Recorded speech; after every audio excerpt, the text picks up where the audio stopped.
Guys, Josh here from the Sunshine Tribe. It's Monday morning down here in Australia, and I'm feeling a little bit inspired to kick the week off. And I thought you guys would find this really, really valuable. So a couple of weeks ago, I ran a short workshop for Arrival 360. It was all about mindset and the daily habits of a successful tour business owner, and it was really, really well received, and I thought you guys would find this really, really useful as well. So when I was asked to give this workshop, I kind of sat back and reflected and thought about all of those practices, those routines, those habits, those mindsets that I adopted, often through trial and error, through getting it wrong a lot of times before I got it right, that served me really, really well and enabled me to build up a seven-figure tour business. So I thought I would share those with you today in this really, really short video. So I think the best thing to do would be for you to come around behind my shoulder and we'll take a look at a few slides that I use for this presentation. Okay guys, so these are, as I say, 6 habits that not only helped me build a 7-figure business, but also to lead a really, really great life that was a lot more fun, gave me a hell of a lot more enjoyment out of my business. And as I say, these are also habits that I still literally need to remind myself of every day, every week when I find myself sliding into bad habits. And these are habits that I've also translated into my new business, the Sunshine Tribe. So let's dive right in. My 7 success habits. So the first one, be very selective about your consumption, because the reality is most people waste far too much time consuming content and taking unhelpful advice. So my advice to you would be stop taking advice from people who haven't accomplished as much as you have, and you don't really need a lot of advice. You should be aiming to reduce the noise. So maybe find 2 or 3 people, and these could be in person or these could be online sources that are further along the road than you and that really inspire you, and follow them really, really closely, because any more than this, I think, becomes a distraction. And I try as much as possible to live by what I would say is the 80-20 rule, and that's 80% consumption, that's 80% production, 20% consumption. And if I feel at any time that I've slipped more into consumption mode, then I definitely try to check myself and remind myself of the rule. If you're not producing more than you're consuming, then frankly, to be blunt, I think you're going nowhere. So that means for every hour you spend consuming, so reading blogs or checking out workshops like this one, watching webinars, listening to podcasts, you should be spending at least 4 hours actually producing something, getting one step closer to your overall greater goals. So learning is critical to your evolution, but to find an elite level of success, I really think you need to reduce your consumption and increase your action. Number 2, stop trying to make everything perfect. Adopt the mentality that good enough is good enough.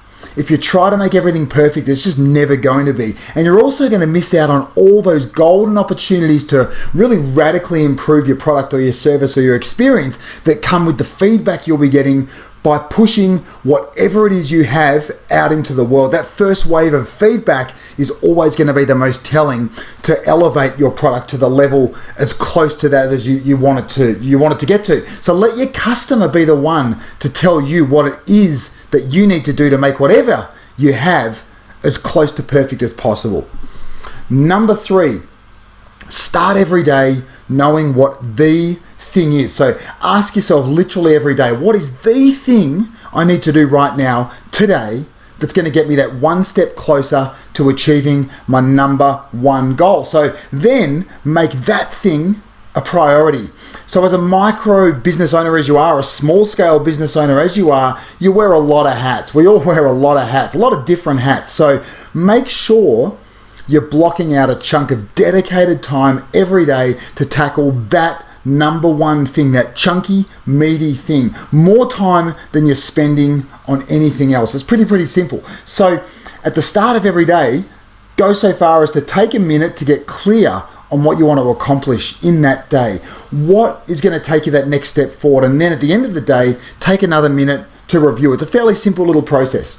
Number 4, find a mentor that's 2 steps ahead of you. So we all need a mentor. I'm such a massive advocate of a mentor. I speak from experience when I tell you how having a mentor over the past 13 years has changed my life. And on a side note, I've had 3 different mentors in my life that helped me in different stages before I outgrew them and I sought out a new one. So it doesn't matter how big you get, you'll always need a mentor to keep you on the right path. So I would suggest you ask yourself continuously, is this mentor that I have 2 steps ahead of me? And when the answer becomes no, then I would start looking for a new mentor. Number 5, there's no blueprint. Don't try to follow a blueprint. Totally disregard what other people have done to become successful, because there's a really good chance it ain't going to work for you. You are unique. So you need to chart your own course, because the situations and the obstacles and the opportunities that you face are going to be really unique to you and you alone. And this sounds a little bit cheesy, but you have a superpower. We've all got a sort of a special something that's ours and ours alone. So we need to work out what it is and use it to create a vision of in inverted commas normal that's exclusive to us.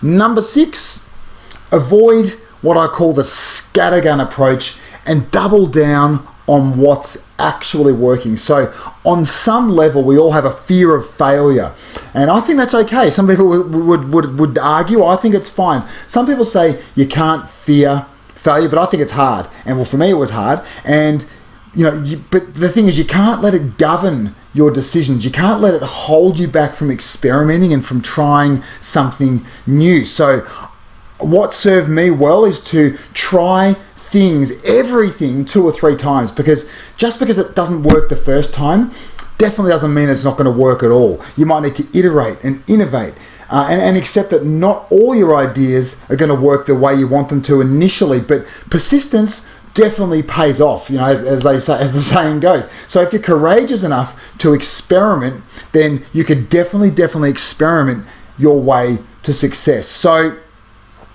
I hope these are really, really helpful. And, maybe they'll even reshape the way that you tackle this week. So there you go, folks. 6 habits that enable me to not only build a 7-figure tour business relatively seamlessly, but also made life a lot more fun, made it really enjoyable to run my business, and made life a lot more enjoyable for the people around me and my team. So go and get them this week.